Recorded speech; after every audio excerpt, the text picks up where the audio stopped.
Okay, so Mike, really good to meet you. I've just seen Chuck Steele. What an amazing movie. Were you in the screening today?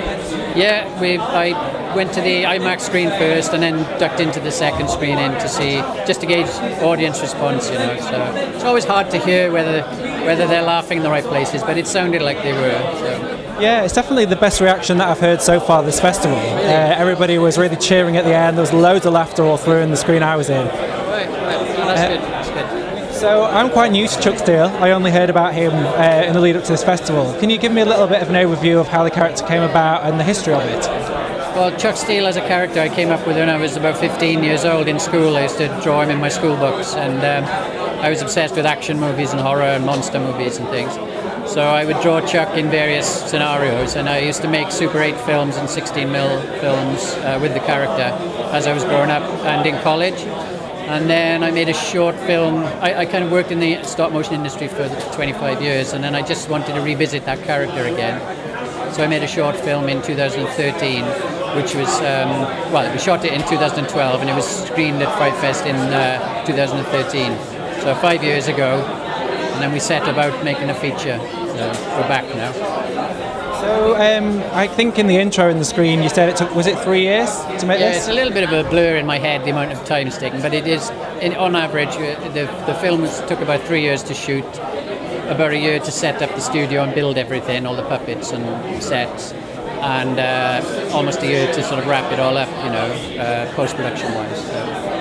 So this might be an obvious question, because obviously stop animation is very difficult, but what's been the most challenging part of making this movie and actually getting this feature length together?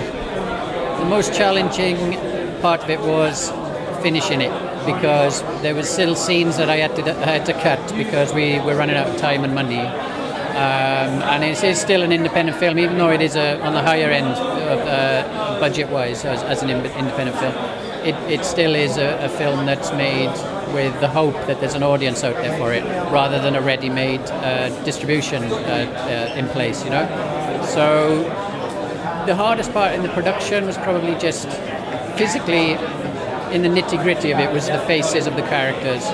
There's hand sculpting of the plasticine faces, so every time they speak, you're re-sculpting the face every frame. So that was probably technically the toughest thing. It was really clear watching it. There's so much detail in there, and you've paid so much attention to the script. I mean, the dialogue is so sharp.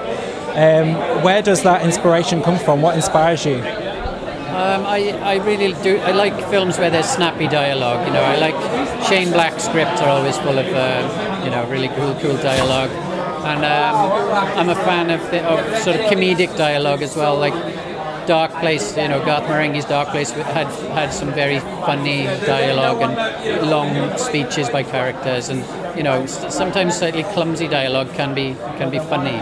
You know, so I was kind of. It's just a whole lifetime of watching good and bad films, I think. Okay, well, that's everything for you. So, brilliant film. Good luck with it, and I can't wait to see what you do next. Thank you. Okay, cheers. Thank you.